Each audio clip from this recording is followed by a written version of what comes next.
Shalom, shalom, shalom, everybody. Welcome back to the next episode of Reading with Shiloh. What's up, baby? I'm Shiloh. I'm out here reading shit, trying to get some growth. And we are back with part 8. Part 8 of the slave revolution in the Caribbean, 1789 to 1804. Man, we are back at it. Ooh, we got to pick up where we left off. It was cold yesterday. It's still cold today, but I got my heater. So I'm better. Heat up the pages. Man, heating. Anyway. Part 9. Julian Raymond.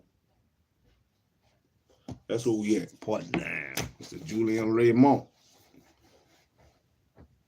Yes, sir. I keep eating those eggs. Then don't I feel like that. Put them on the counter. Yes, sir. It might have been burned in the bathroom.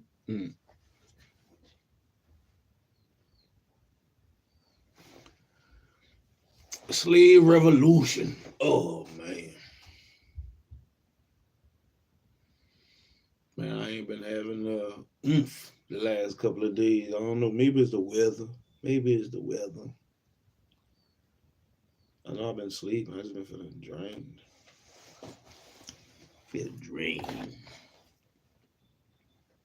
From the snowy rain.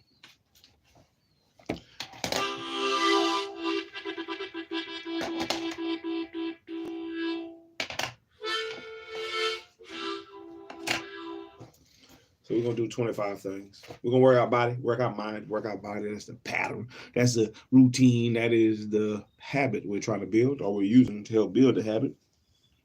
And so far, I think we didn't go on 30 days straight. I haven't been counting. I should have been counting. They say it takes 30 days to build a habit.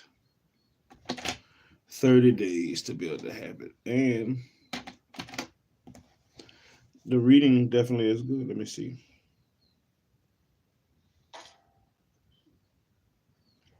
How long does it take to build a habit? According to research, it can take anywhere from 18 to 254 days to build a new habit, with the average person taking around 66 days to reliably incorporate a new behavior into their routine. However, the exact time depends on the individual, the complexity of the habit, and their level of motivation. Man, well, importance of repetition. Consistent daily practice is the most crucial factor in solidifying a new behavior as a habit. Hoo-wee. You got to be consistent. It say from 18 to 254 days, and we just starting this shit. We just starting the road. We are just starting the road. We've been rowing for a while, but we just starting the road consistently again. So we got to keep at it. No matter what we're trying to do, whatever habit we're trying to build, we're going to have to stay at it for, man, damn near a year. 254 days. It depends on, like I said, it depends on the motivation. What is your motivation to keep going? What do you have? So, I'm trying to motivate myself and stay motivated to read, build up my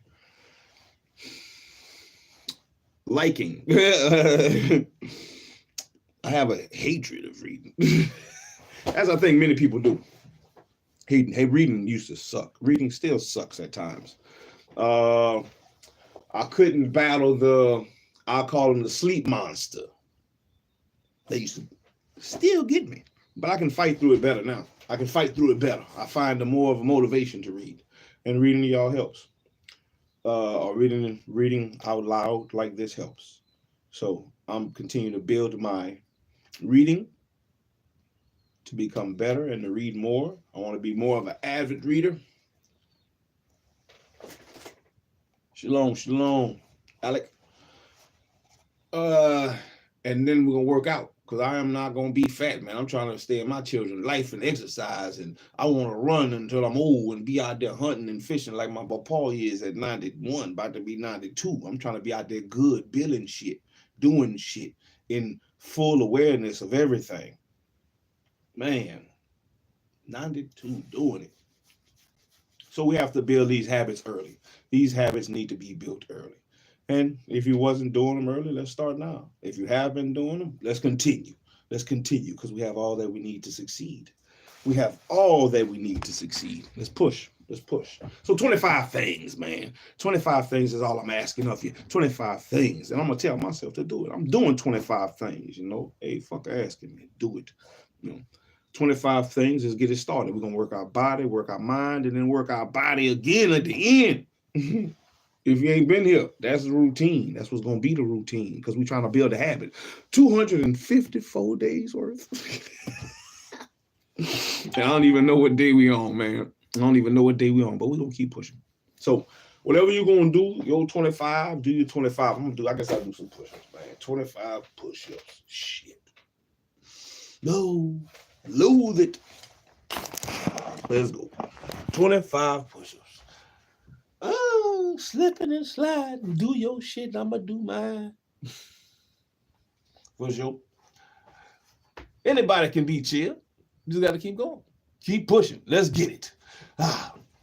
1, 2, 3, 4, 5, 6, 7, 8, 9 better me's.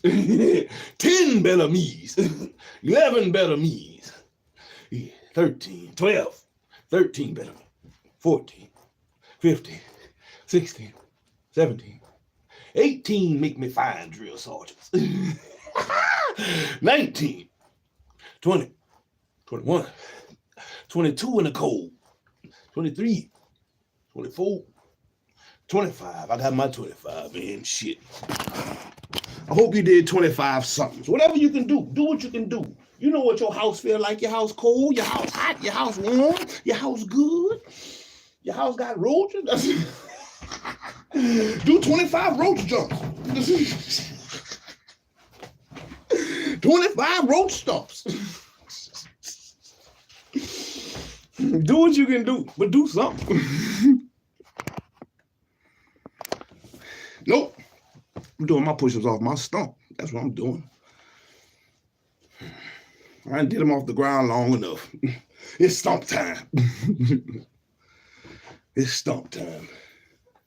You do your push-ups off the ground. You do your push-up normal off the ground because you got 25 of them to do. I'm going to do mine. I do them. I'm going to work mine. I work it.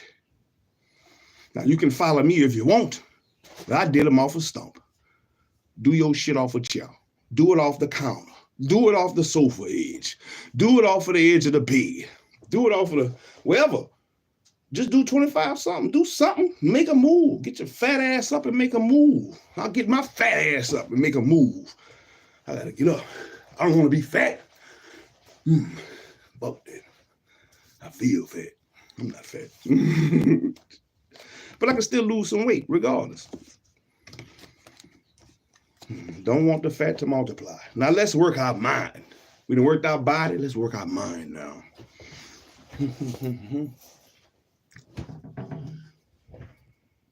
Work our mind. And appreciate the sub. Like, comment, subscribe. Tell your people. Y'all out here reading shit, doing shit. We about to learn some shit and be better. We out here. Pirate of the Sea of Pages. Mocha. Heater. All right. Part 8. Part 8. It's been a lot of I like the articles. I like to have reading the articles, even though I feel like they're missing some of the articles or the decrees, the different parts of the decrees. I like that we get to see what was published, or so say what was published, even though some of these decrees are missing. Big jumps, big gaps in some of these decrees. It made me think when I was reading through the decrees, it made me think about the Declaration of Independence. It made me want to go and, which I have here, but it makes me want to examine that, comparing it to the Code Noir, which some of these articles come from. It also makes me want to look at what the code noir just means, code black. And I want to see what the actual black codes are, because I don't know what the actual black codes, what do they consist of? I know some of them, but what exactly do the black codes consist of in the South? And what is the parallel between those black codes and the code noir that was in Haiti at the time? Because the black codes, from my understanding, came into play after the revolution, which I think they were trying to use to quell some of the insurrections and revolutionary and talk and actions that may have been coming from Haiti, from Saint Martinique, from Guadeloupe, that was coming into New Orleans, and trying to stop the spread of the Creoles and Haitians that was coming into New Orleans, had been fighting, and with the mindset and understanding of, hey, the King of France had and did, we free down there. We free down there in Toussaint, Louverture, and a couple other people were fighting for these different things, whether it be in their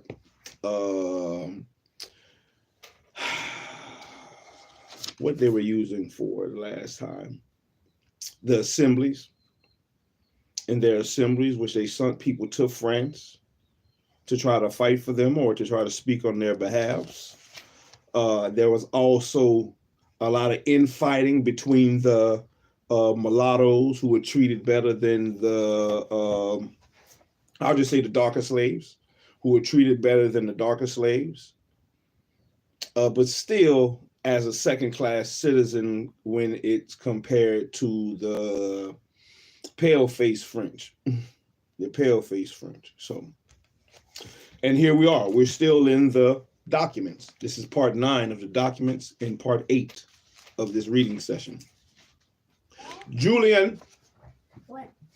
That one of the books where I can't find it. I'm looking everywhere for the book on the TV. Okay. Yeah, hold on. Okay. What book are they looking for? I don't know what. I know which book it is, but I don't know which book it's called, though. Did you check in your desk? Not yet. Well, okay. Go ahead there. Check in your desk. Hey, look. After you check in your desk, check in on the shelf. Check on the shelf where your yes, sir, where your school books are. But if you cannot find it, just get you a blank sheet of paper. Get you a blank sheet of paper and write what are they asking you to do on that paper? They told me to write 3 blue circles. Okay, yes, I know what they're talking about. Just get you a blank sheet of paper, sir. Okay. And well, I had to rip one apart. What you mean? No, sir. Follow the instructions of what the teacher is telling you to do. Draw the circles, draw the heart, draw the squares, but get the blank paper. Just do it on a blank paper. Okay. Your book might be in your desk, though, so you can check there first. But if you don't want to check, all you're going to do is write it. All you're going to do is draw it and color it. So you can go get your own, just go get your a sheet of paper, whatever color you want.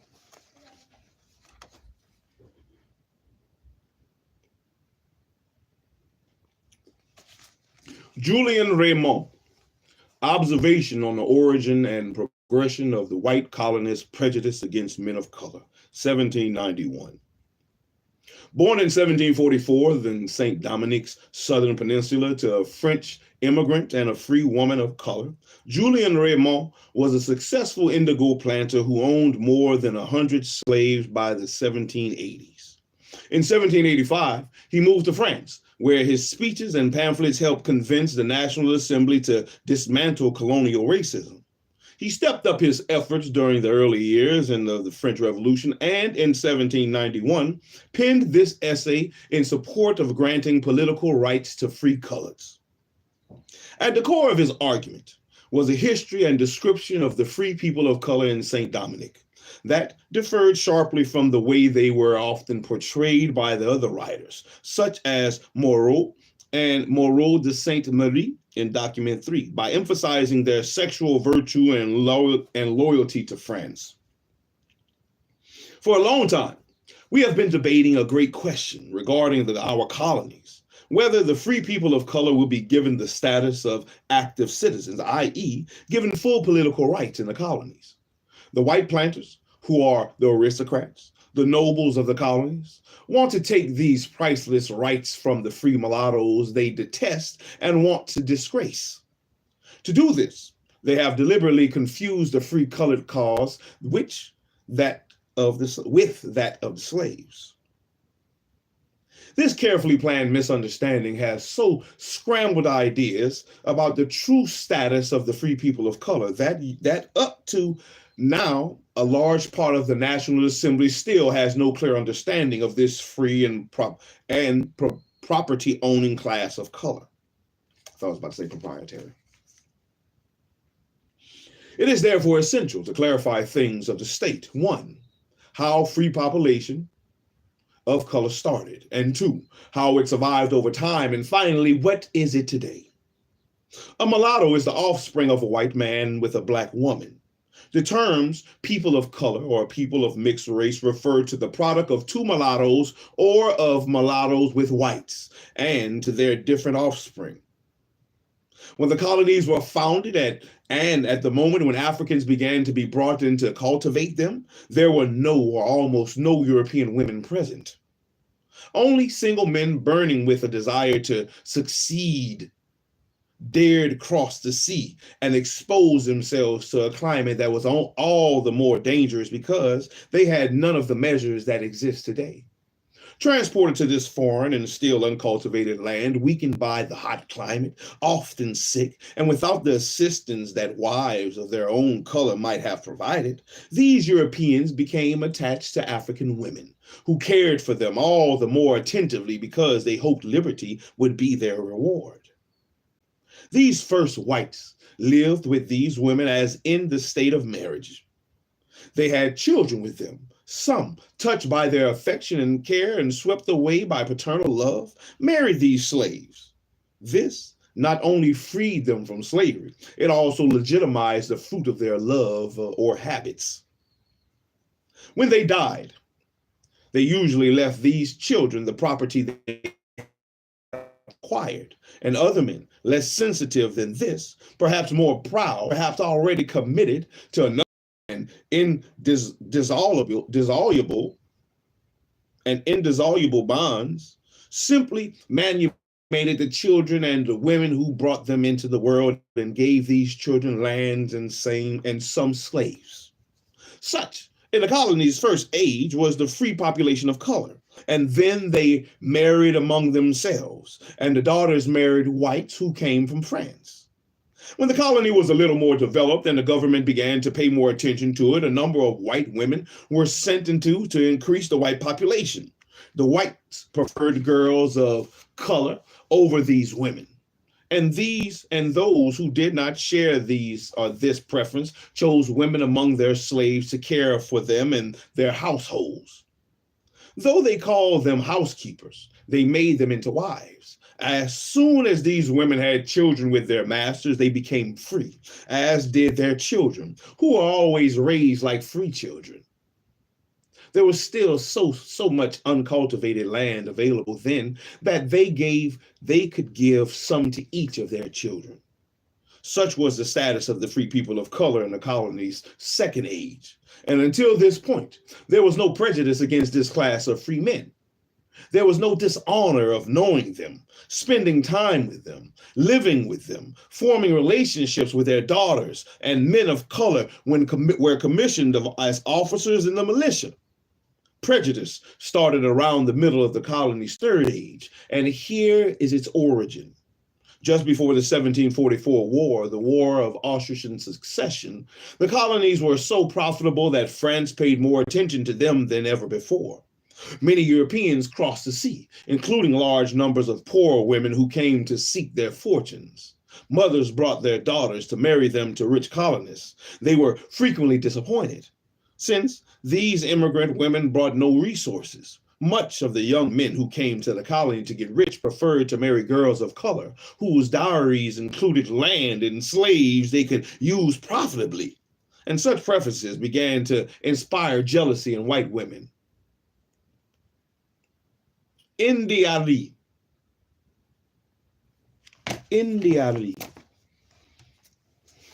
Sound like Indiari. Let me see if that's what it means. Indiari.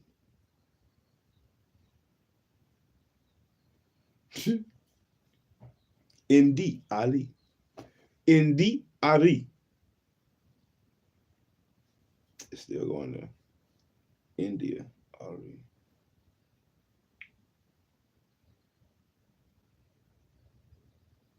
INDE. My bad, is at the bottom. Let me look. 6. Latin for hence this resentment.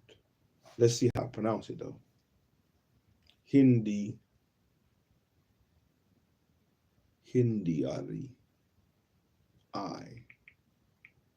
IRAE.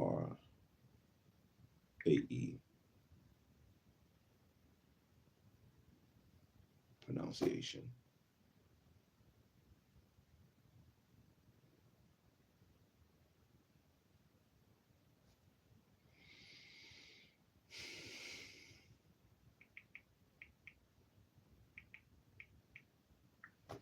INDE space IRAE.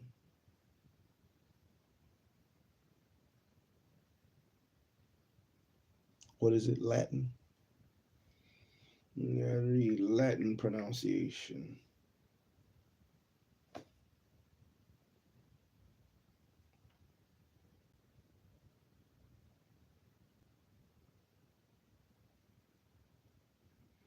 It's giving me something. You see, I wish I'd have paid more attention in Latin class. Man, I wish I'd have paid more attention in Latin class. You would think, after having to ride my bicycle every day to summer school, let's try that.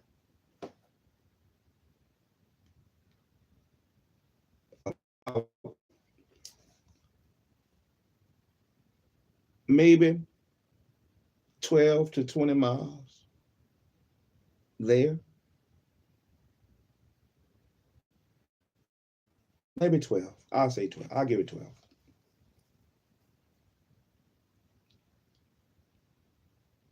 Because it's 7 from where I'm at when I was running.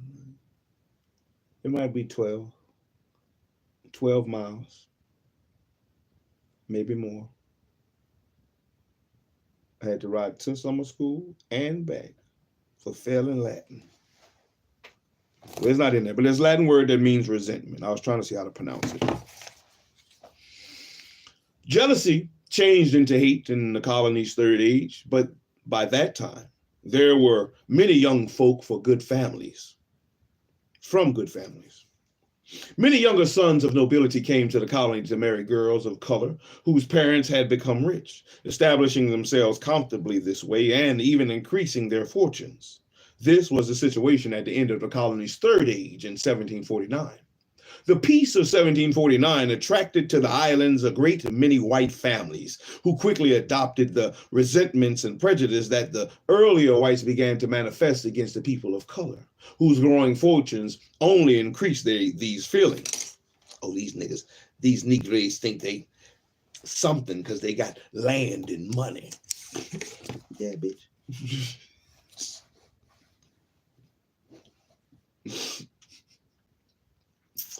Let me see at the bottom. It says, in the notes, it says, in 1763, more than 300 whites, including several gentlemen, had married girls of color. See the considerations of St. Dominic. Anyway. In the peace of 1763, strengthened these sentiments. All those young people of color who had received a good education in France, including several who had held honored positions at court or served as officers in different regiments, returned to the colony at that time. Their talent, character, sophistication, and knowledge only drew attention to the vices and ignorance of the islands, whites who therefore scorned them. Just as tyrants cannot forgive virtue, the dim-witted resent intelligence. In addition to the humiliations whites heaped upon these young people of color, they tried to create harsh laws that would reinforce these insults and stifle all the talents and industry of this class. It was during the reestablishment of the militia in 1769 that white jealousy against the people of color was wielded in with the furor that had never been seen before. It was not enough to strip men of color of their offices, commissions, despite their outstanding service. This injustice was followed by a host of laws that outdid each other in tyranny and absurdity. One forbade people of color to use a carriage. Another forbade them to dress like whites or wear the same fabrics or jewels. This was a fact that most ill-advised law. The most ill-advised law. This was, in fact, the most ill-advised law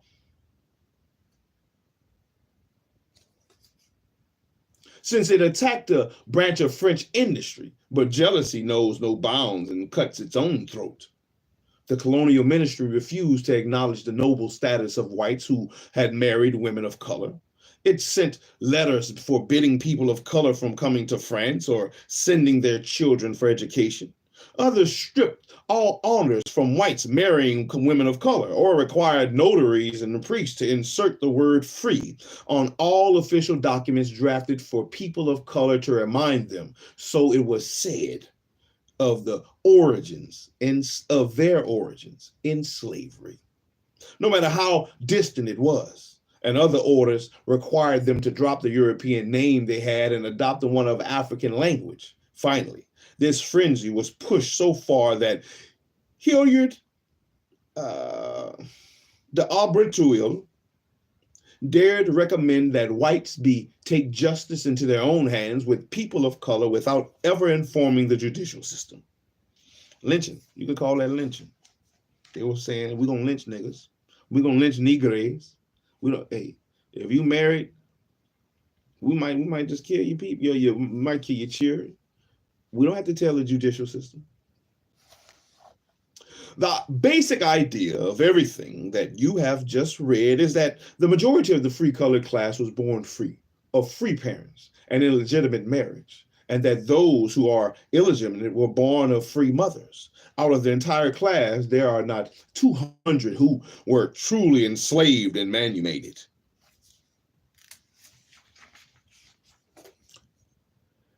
As for the free blacks, who are also included in the free colored class, there are no more than 1,500 in all, and more than 2/3 of them were born free, and others manumitted or made free, set free. Manumitted meaning set free. These facts and calculations can be easily verified using militia rolls and parish registers. Although much of Raymond's account rings true, the claims in these last two paragraphs are misleading. And depending on the region of the colony, approximately 1/3 to 1/2 of the free people of color in St. Dominic were ex-slaves. Similarly, the colony was home to thousands of free blacks, most of whom would have been ex-slaves. 10. The debate of May 15th, 1791. This cartoon was published the day of the National Assembly voted to give citizenship to a small group of legitimately born free men of color. The image reveals that the cartoonist saw the controversy as exotic, yet connected to the deepest values of the French Revolution. The cartoon depicts the various forces pressuring Antoine Barnave to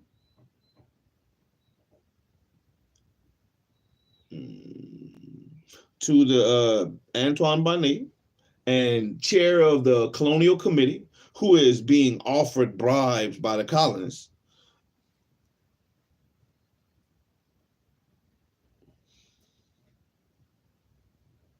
Okay, it's naming the people who you will see in certain actions. I'll show you the picture after I finish. 1, the ideas by the conservative writing And as the tiny figures of the rest of the committee, number 24, climb Barneve's legs, the decrepit and deaf Gerard, number 8, exclaims, I agree with Mr. Barnave. What did he say? His companion, Merrick Louis Ely, Moreau de Sainte Marie, document 3, replies, ask my mulatto mistress. She lives at Clergy Street, number 22. And in the center of the image, Barnave turns his back on the child labeled the little mulatto, number 11, who cries out to Goyo d'Arcy, Louis / Marthe Gare d'Arcy, the leader of the conservative planters, and father, for God's sake, speak on our behalf.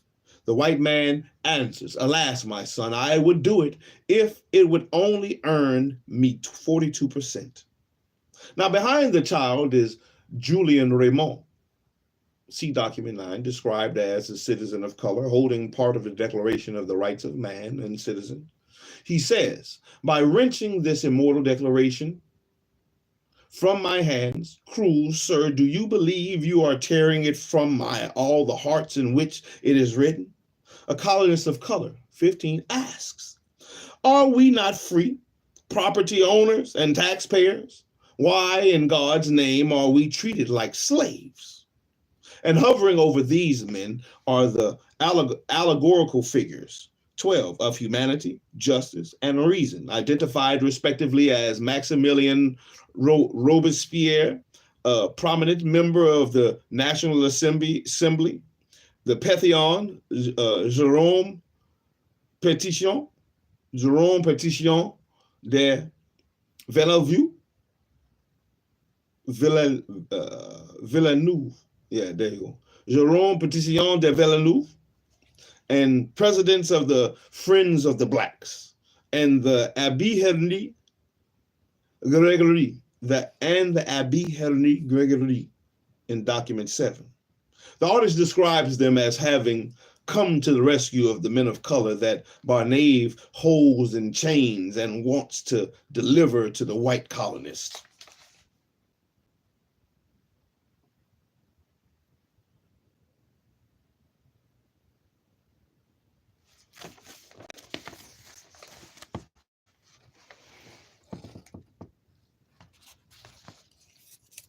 So I guess this right here is Barnave. I don't know if you can see it good. He has like little, so you got the children in the back, and then he got the little decrepit things crawling on him. Where's the chain? I think that's it right here, the chain. I guess it's the mulattoes and the people of color free that they trying to hand. Let me see, let me look.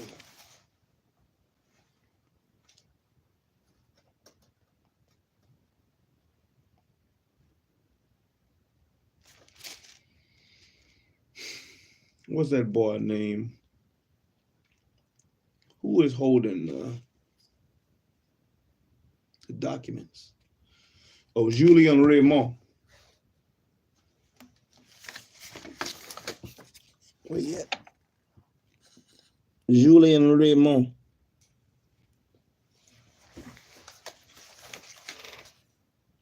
So I'm gonna put it up. I'm gonna scan it so that way if anybody want to pause and look at it, they can.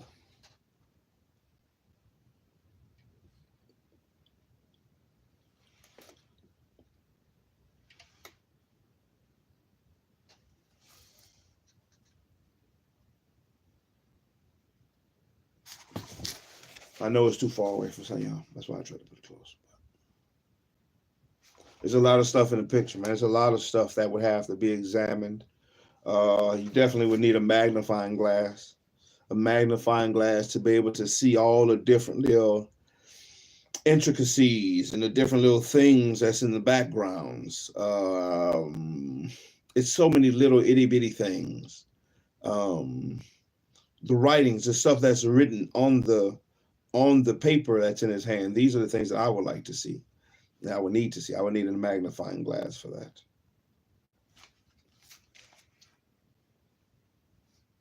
You would need one. 11.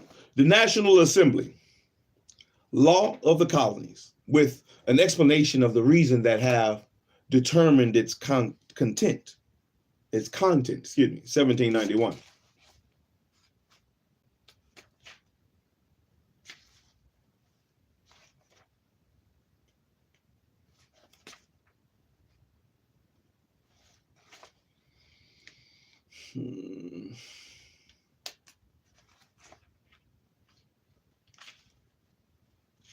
I think I'm gonna stop at 13. We're gonna see how far I get. I'm on 11. I'm thinking I'll stop at 13. But if I can get past 13, I'll definitely stop at 14. All right. 11. The National Assembly, law on the colonies, with the explanation of the reason that have determined its content. 1791.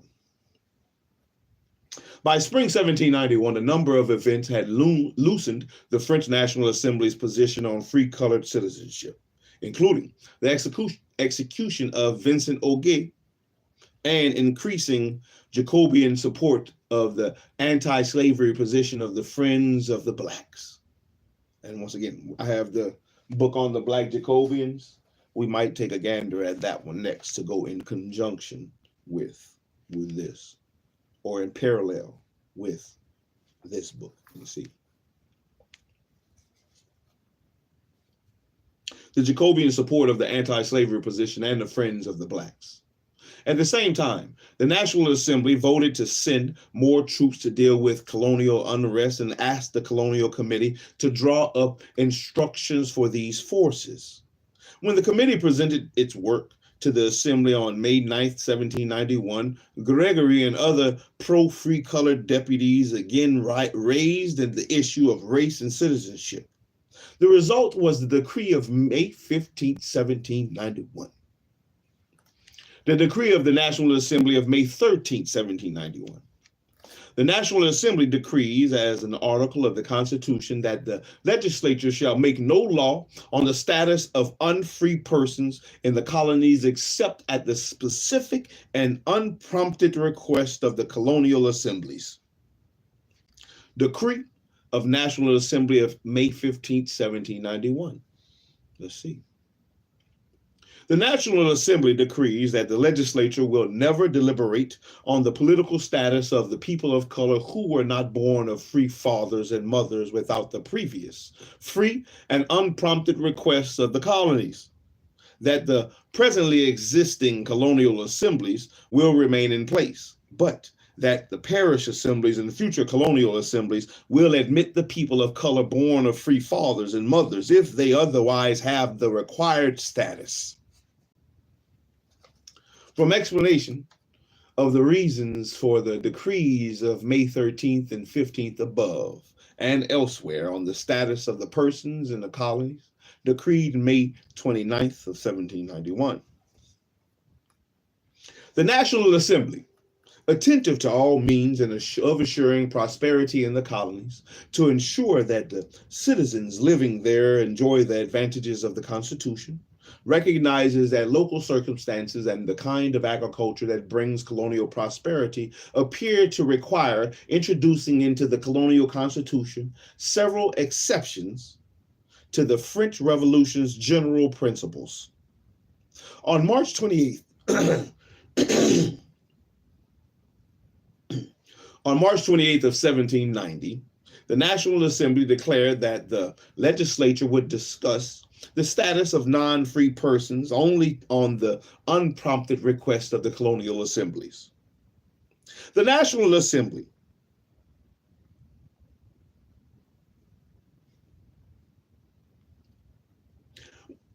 was able to make this commitment because it only involved individuals of the foreign land who, by their profound ignorance, the misfortune of their exile, and the consideration of their own interests, and the urgent law of necessity, can only hope that in time the progress of public opinion and enlightenment will produce a change of condition that, in the present state of things, would be contrary to the general good and might become equally dangerous for them.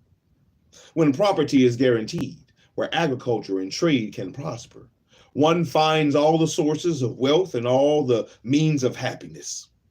The National Assembly believed it necessary to guarantee these to the colonies, and using the clearest and unequivocal expressions, even under the old regime and under the most despotic of governments, the edict or the edict of 1685 had given the freedmen all the rights that the other citizens enjoyed.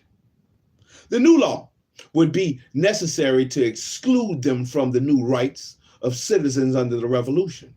Any uncertainty was resolved by the decree of March 28th, which says specifically and without exemption that all free persons properly owning or established for 2 years of paying taxes will enjoy the voting rights with constituent activity citizenship. Constituent active citizenship. The National Assembly could not refuse to render this March 28 decree.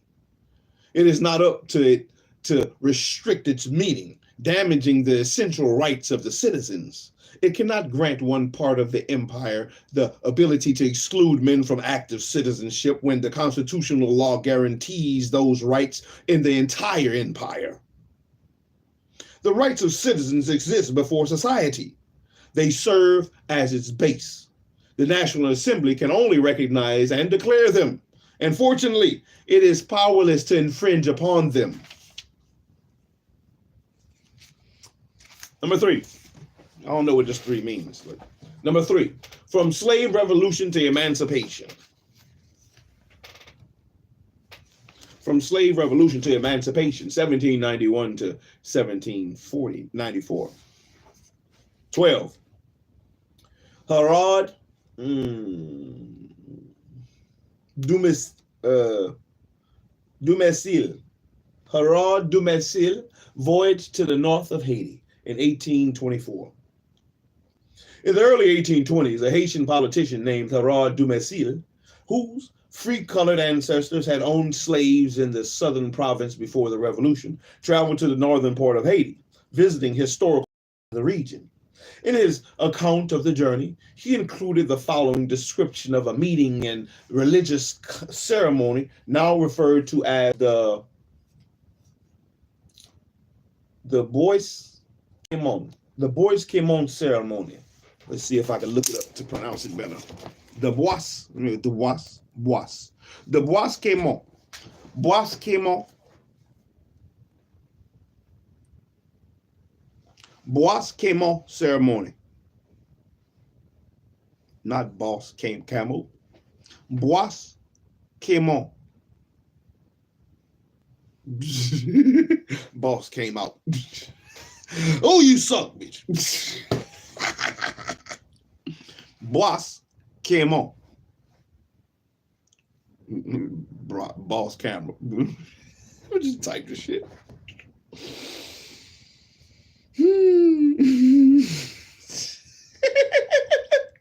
BOIS.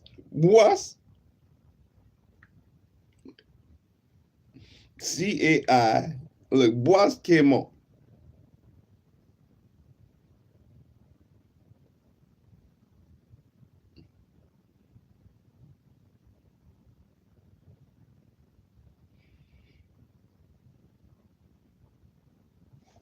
Let me put pronunciation.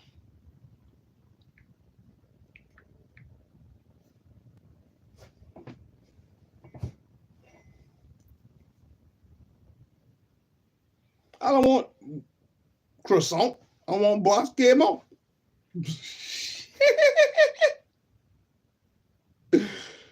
Oh, damn. Can I get just that one word? I don't want to play all this other shit.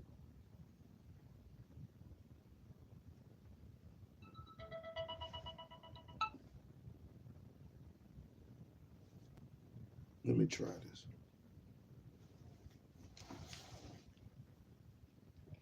The Bois Quémont ceremony, and during which the 1791 slave insurrection was planned. Unfortunately,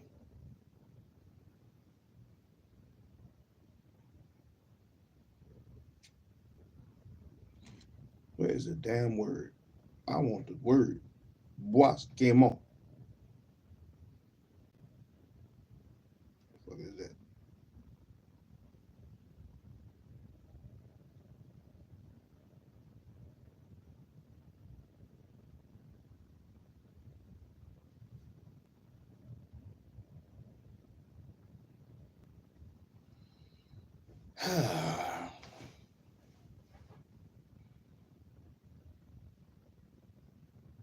How to properly pronounce. Pronounce it then, sucker.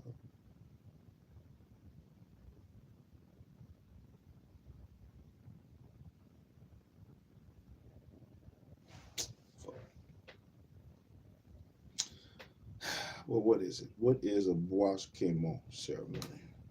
This ceremony was a political and religious meeting of slaves, which that would have occurred on August 14th, 1791 in Bois-Quémont,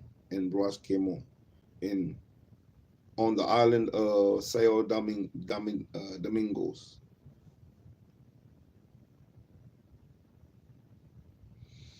The Bois-Quémont ceremony takes place in a thickly wooded area where the slaves solemnize their pact in a voodoo ritual.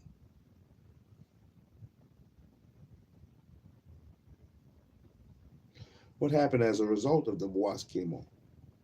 Most references to the Bois-Quémont ceremony in music are positive ones, as the event led by the voodoo priest named Boukman that launched the slave revolts in August of 1791 that led to freedom and independence from France in 1804. It is used as a symbol of resistance.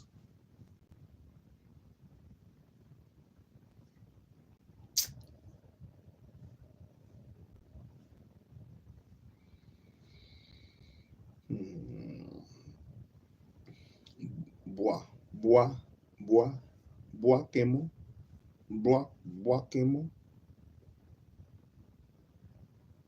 I really want to know how to pronounce it. Bois-Quémont. Pronunciation.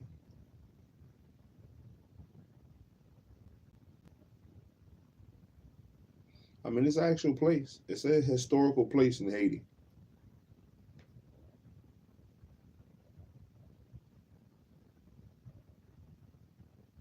Read that shit to me, God.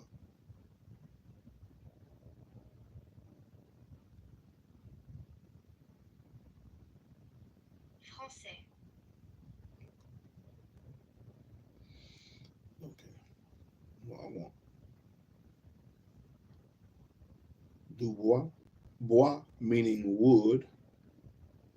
Quémont mean gator. Okay, I think I'm saying it right. Quémont. The wood gator. The gator wood and gator wood. Bois-Quémont. Gator wood. Bois meaning wood and Quémont meaning gator, was the site of the first major meeting of the enslaved blacks, during which the first major slave insurrection of the Haitian Revolution was planned. Bois-Quémont. Gator wood. Yeah, I'm gonna stop at this next one. I'm not gonna get to 14. I'm gonna stop at 13. I'm looking at the time now. Stop at 13. Bois-Quémont.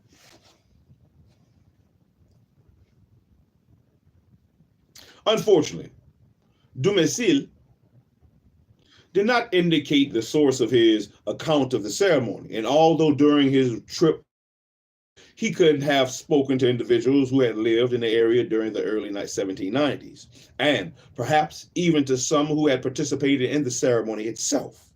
Whatever its source, Dubois' account was also clearly shaped and embellished by the fascination with classic Roman and Greek civilization.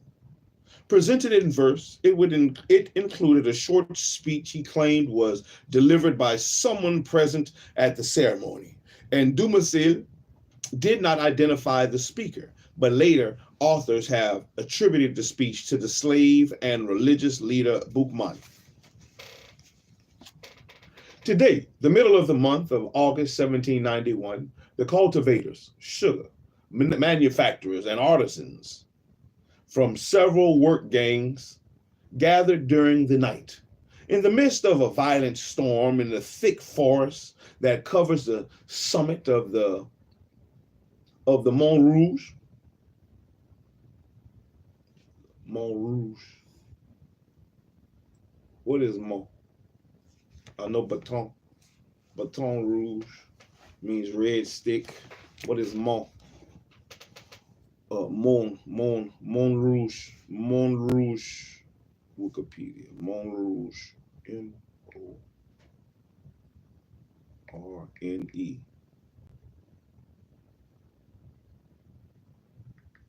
MORNE. Mont Rouge. ROUGE. The Mont Rouge covers the summit of the Mont Rouge, and there formed a plan for the vast insurrection, which they sanctified through the religious ceremony. Mont Rouge. Le Mont Rouge. Let me see. How do you pronounce it?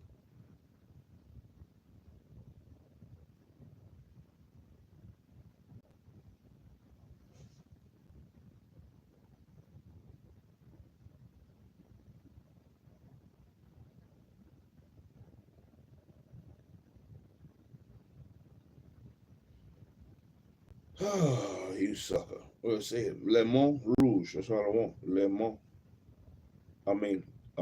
Yeah. Le Monet Rouge. Le Monet Rouge.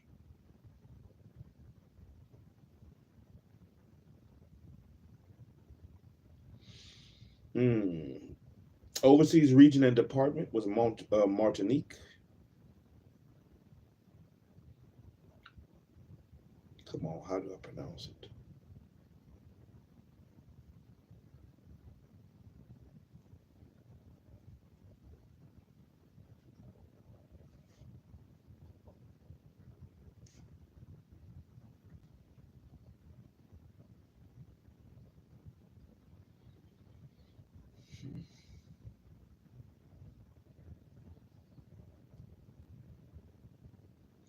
I guess Mont meaning hill. It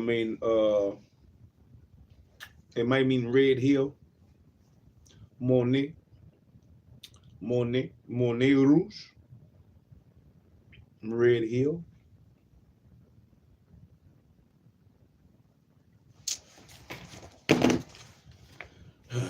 Through the furrows traced by the lightning, where the light of 100 eclipse fires is shining, groups of the oppressed assemble in silence. They prostrate themselves, invoking the assistance of the God who awakened among the people brilliant. The illustrious Spartacus, this slave valiant, victim of destiny, but through the centuries an example, whose name, whose virtues deserve a temple.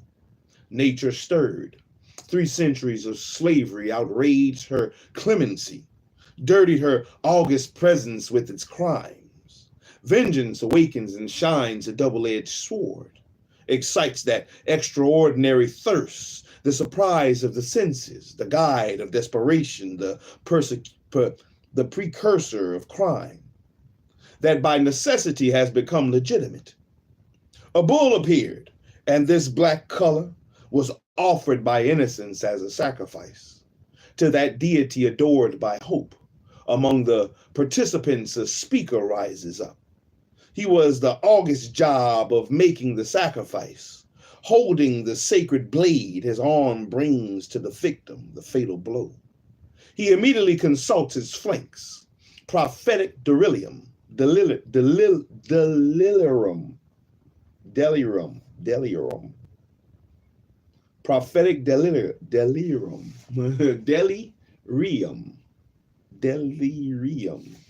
Prophetic delirium.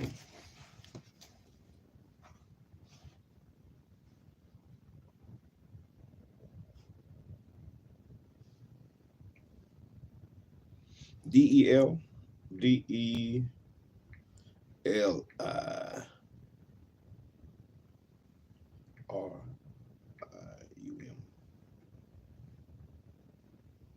Delirium. Delirium.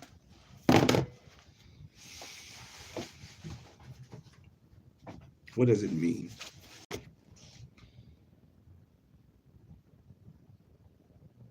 Delirium. A mental state in which a person is confused and has reduced awareness of their surroundings. The person may also be anxious, agitated, or have less energy than usual, and be tired or depressed. Delirium.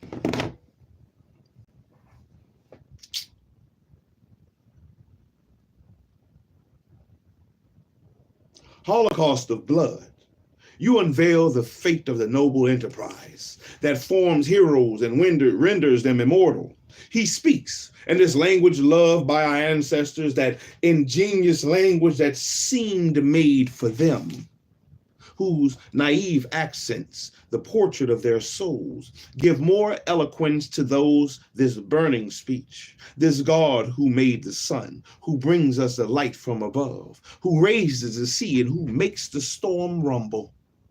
That God is there. Do you understand? Hiding in the cloud. He watches us. He sees all that the whites do. The God of the whites pushes them to crime, but he wants us to do good deeds. But that God who is so good orders us to vengeance. He will direct our hands and give us help. Throw away the image of that God of the whites who thirsts for our tears. Listen to the liberty that speaks in all our hearts. The oracle has spoken. The next day, it was almost midnight when the bell gave the signal for the disaster, and the insurrection exploded with such fury that it created the most sad of spectacles.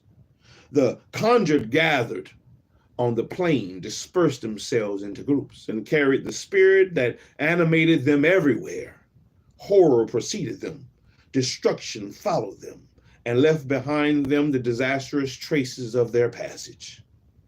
Liberty, vengeance, these were their rallying cries. They were the divinities to which they sacrificed.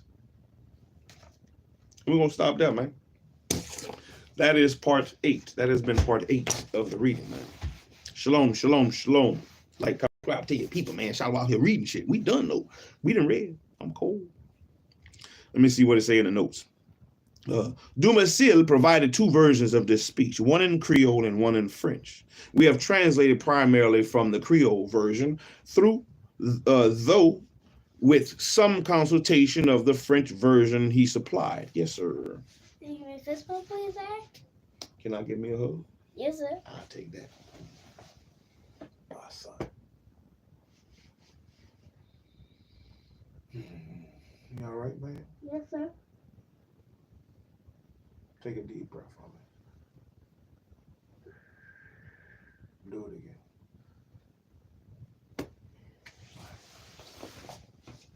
Thank you. There are 2 possible interpretations of this famous line. Dubois' French version suggests that there are 2 different gods. The God of the whites pushes them to crime, but our God wants us to do good deeds. But the Creole he provides could be read as in the translation above, as suggesting that the same God pushes the whites and the slaves to different ends. I believe that one more.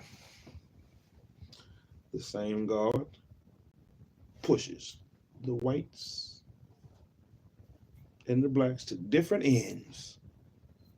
You cannot complain about what the potter made the pot. Who is the clay to tell the potter, why have you formed me thus? Why have you formed me thus? Same potter, different lumps of clay, different objectives, different purposes. But hey, we're going to stop there at part 13, or at section 13 of part 2. Antoine Dalmas, History of the Revolution in St. Dominic, 1814. And that's been today's rowing session. We have rowed, man. We was rowing pretty good. I was rowing pretty good. Rolling through that thing. Rolling through the icy weather. Oh, rolling through that thing. In the slave revolution of the Caribbean, 1789 to 1804, by Mr. Dubois and Mr. Garrigus. The sea of pages that they have laid before us, man. And we are pushing through. We are pushing through. We have stopped on page 89. We have stopped on page 89. It has 90 something pages we don't go. So we almost to 100 pages left. We almost done. You know, we haven't gotten 100 pages left. I mean, we haven't gotten to 100 pages left, and we haven't gotten to 100 pages read yet. So, but we're gonna keep pushing. We're gonna keep pushing and keep moving on till we finish the book, until we assassinate that thing, man. Until we get it out of here, knock it out of there. We got to check all the sites, you know, all the distances, make sure our reading is on time, and bust this book upside the head. And on to the next. And on to the next. One book at a time, man. One session at a time. We're going to keep searching for these treasures. Whatever treasures that we find, man, it's something you need to be able to pull. What can you pull? What can you pull? What can you adapt to your life? What is the same then and what's the same now? What has changed? What hasn't changed? Let's think. Let's use our minds. That's the purpose. We have all we need to succeed, so let's use our minds. Shit. Let's not be dummies. You know, the more you use your mind, the less likely you will be susceptible to being taken by their shenanigans, by the traps that may be set for you, by the propaganda that may be led for you, pushed to you. You know, we have to use our minds. We have to use our minds. As a man thinketh. Keep thinking you can't do shit. You ain't gonna never do shit. Yeah. So, but I know I can do this, and we're gonna keep pushing. We're gonna keep pushing. And I'm gonna keep being a pirate on the sea of pages, assassinating books left and right. Right now I got 25 under my belt, baby. I'm working my way up. I'm about to be John Wick in book assassinations.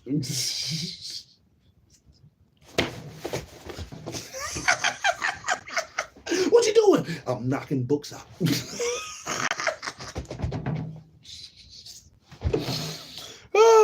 John Wick in books. Oh, wait. Yes, indeed. The pirate. I feel like Luffy, man.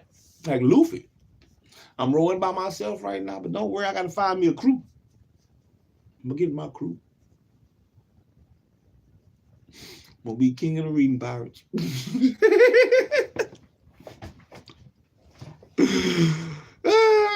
King of the reading pirates. Taking over the sea of pages.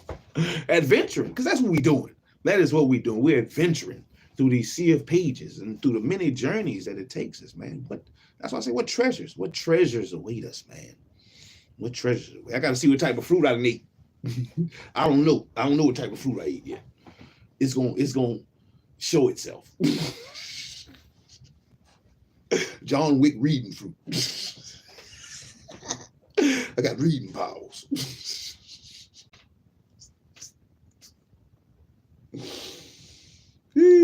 Shit. Hey, 25 things. Hey, we worked our body. We worked our body. We worked our mind for sure. Let's work our body one last time, man, on the go out. One last time on the going out. Do 25 things. I don't care what it is. Just do 25 things, man. 25 somethings. 25 somethings good for you. Because I'm going to do 25 somethings good for me. You know, but you got to do you, man. You got to do you. Let's get it. What's good for you? What worked for you? What worked for you? I know it's cold for me. Oh, cold. Put my gloves on. Oh, shit. Oh, damn feet cold. I need another pair of big socks on. Yeah, shalom, Marcus. Appreciate it. Appreciate it. Mr. Banks. Appreciate it, Mr. Marcus Banks. Beautiful. 25 things. Oh, good googly moogly. I'm gonna do 25 somethings. You do 25 somethings. Oh, I don't know if this is gonna be good. We're gonna do it. Fuck it. Let's get it. 25 of them. 1, 2, 3, 4, 5, 6, 7, 8, 9, 10, 11, 12, ooh, 13, 14, 15, 16, 17, 18, 19, 20, pick it up. 21, pick it up. 22, pick it up. 23, pick it up. 25, pick it up. One more. 25, there we go. Oh, I picked it up 25 times. Did you do you? Did you do you? Because I did me, man. I succeeded. Because I had everything I needed to be succeed. About you.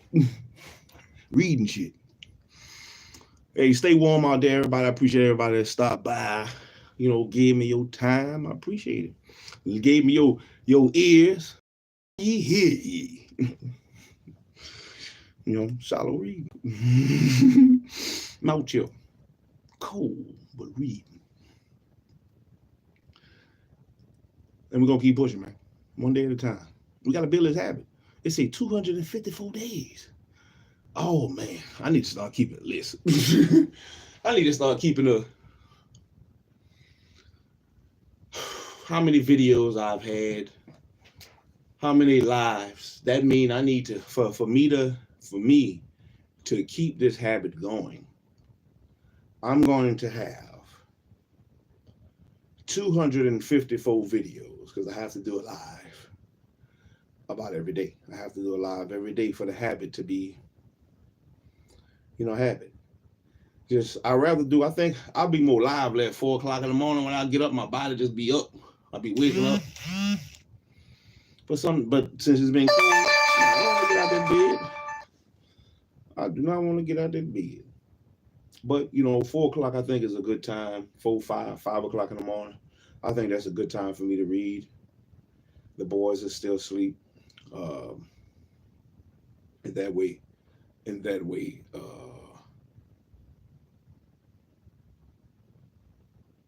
can go help them with their schoolwork if they need it.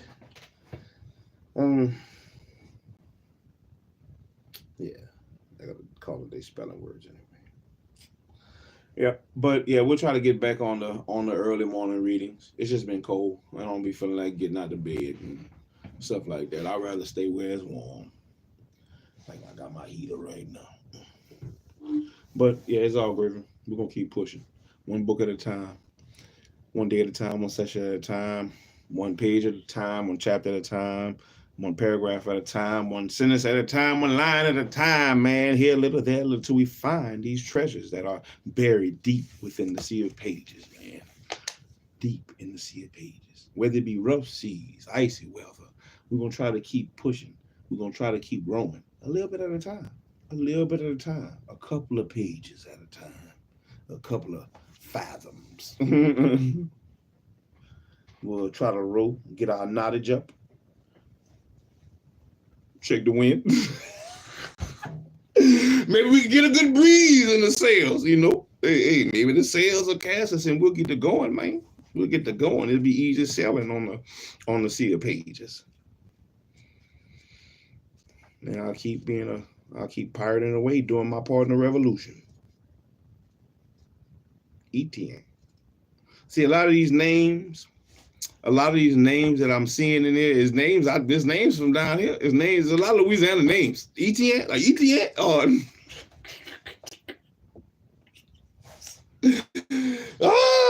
Pierre, Monsieur, Monsieur. Jean-Francis Dubois. You know, these is a lot of Louisiana names. You know, what they use? What Thibodeau, Boudreaux, Thibodeau.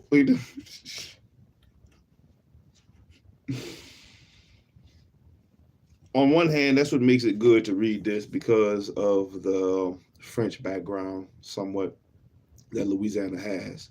It helps to add to certain things. It helps to add a little bit more of an understanding. Once again, if I'd have paid better attention in French class, just like if I'd have paid better attention in Latin class, Spanish class, if I continue to get my Hebrew learned, man, I could have had all kind of languages under my belt. Man, I could have been a real assassin. You know? I speak 6 languages fluently. 7 hood. You speak slave Negro? I sure do, boss. Yeah, going now. Like in Assassin's Creed.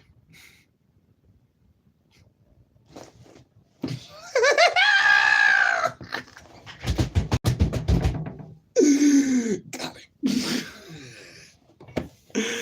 Oh shit. Yeah, it is what it is though. Hey, we doing good. We're moving along wonderfully in the book. We're halfway. It looked like we about halfway. We're about halfway through the book, look like. And I can't wait. I can't wait till we finish, man. Till we get it out of the way. Yeah, that's what I need to do like that. That's better. Because, man, I just don't want the cold on my neck. Ooh, baby, girl, don't you stop. Well, get y'all day started, everybody. Shalom, man. Stay warm. Stay safe out there. Prepare yourself ahead of time so you're not scared whenever shit get to fan. Whenever stuff get to happening. You know, you need water, batteries, stuff like that, whatever. Extra clothes. Whatever, just prepare yourself. Prepare your mind. Prepare yourself, prepare your mind. And some of the stuff we can start doing is about these 25 things that you do when you're sitting in these sessions. You know, that's a part of preparing your body. You're preparing your body. You don't know what tomorrow gonna bring, but you might need that extra energy you use that you built up from doing them 25 whatevers. 25 whatevers. If we continue this for 254 days, and the habit of working out will be developed within you, if not already have been developed in you, according to the length of time that it says to develop a habit. And I don't think that, you know, at least dropping down and doing 25 things here and there is a bad habit. It's not a bad habit at all. It's something good that you can pick up. It'll help your arthritis, that little, for women, that little wiggly part, or that kangaroo pouch they got holding in the front. You know, it'll help that. 25 things. 25 things. And man, it don't have to be, you know, I be seeing all type of shit. Don't have to be like big. You know, if you could start there, you know, you sit down, you ain't got to get up out your seat, but get out your seat if you can. Get out your seat, get up, get down, get up, down. 25 things. Help yourself move around. Help your blood move around. Help the oxygen circulate in your body. Help whatever, all the things that need to be moved and done. You ain't gonna be on my ship, fat and not be able to pull your weight. Man, these seas is gonna get rough.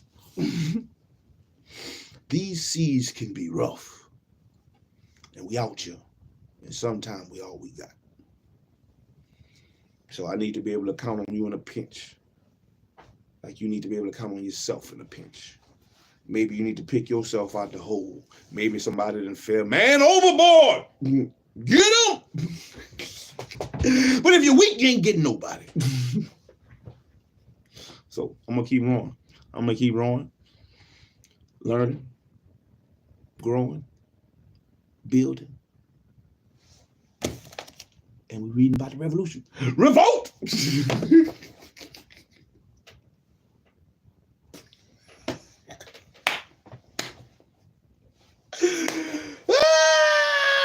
you?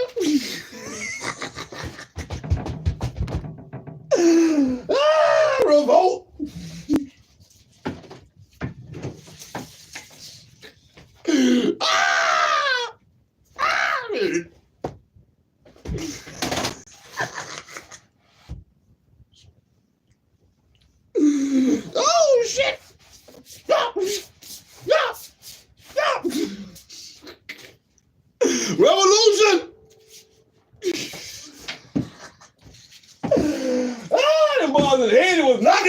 Nah, get back. But till next time, man, think on the things that, go back if you haven't read, if you haven't listened to what was read, think on it. Think on the things that they had to go through to get their emancipation and their freedom.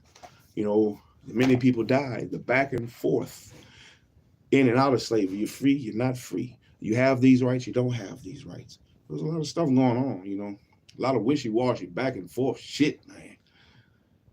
But never trust your enemy. You're never supposed to trust your enemy anyway. But do what you do. Shalom, man. I'm out here, man. Hope y'all have a wonderful day. SHILO out. Like, comment, subscribe. Tell your people, man, I'm out here reading shit, doing shit. We learning shit. We about to be better. Shit. Shalom. I'm out here.